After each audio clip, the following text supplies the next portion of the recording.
وَلَقَدْ خَلَقْنَاكُمْ ثُمَّ صَوَّرْنَاكُمْ ثُمَّ قُلْنَا لِلْمَلَائِكَةِ اسْجُدُوا لِآدَمَ فسجدوا إلا إبليس لم يكن من الساجدين۔ اب یہ جو آخری آیت تھی اس کے حوالے سے دوسرے رکوع میں مضمون چل رہا ہے۔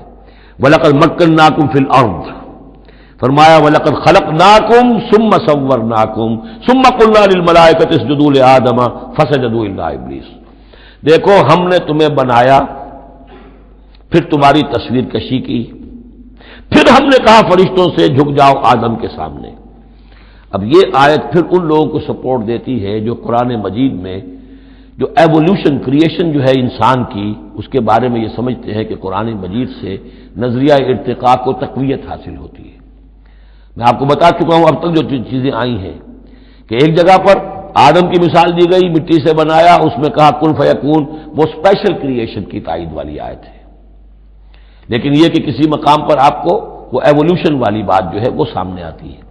اب یہاں جو بات آ رہی ہے وہ اس اعتبار سے بہت اہم ہے کہ پہلے جمع کا صیغہ ہے، لقد خلقناکم، ہم نے تمہیں پیدا کیا۔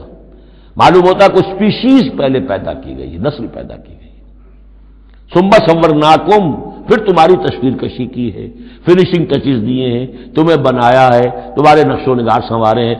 ثم قلنا للملائکۃ اسجدوا لآدم، پھر ہم نے حکم دیا فرشتوں کو کہ جھک جاؤ آدم کے سامنے۔ آدم تو ایک ہے لیکن یہاں صیغے آ رہے جمع کے، اور اسی کی تائید ہو گئی تھی ان اللہ اصطفیٰ آدم و نوحا وآل ابراہیم علی العالمین، آدم کو بھی چنا تھا۔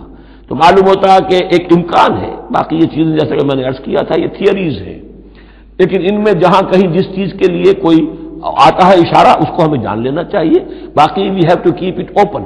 ابھی دیکھیں گے اللہ تعالیٰ، ہو سکتا ہے جب حقائق اور مزید واضح ہو جائیں تو قرآن مجید مزید مبرر ہو کر سامنے آ جائے گا، لیکن جس حد تک وہ اشارات اب بھی ہمیں مل رہے ہیں انہیں بھی سمجھ لینا چاہیے، نوٹ کر لینا چاہیے۔ وَلَقَدْ خَلَقْنَاكُمْ ثُمَّ صَوَّرْنَاكُمْ ثُمَّ قُلْنَا لِلْمَلَائِكَةِ اسْجُدُوا لِآدَمَ فَسَجَدُوا إِلَّا إِبْلِيسَ۔ اب یہ مضمون ہم پڑھ چکے ہیں، سجدہ کیا سب نے سوائے ابلیس کے، لم یکن من الساجدین، نہ ہوا وہ سجدہ کرنے والوں میں۔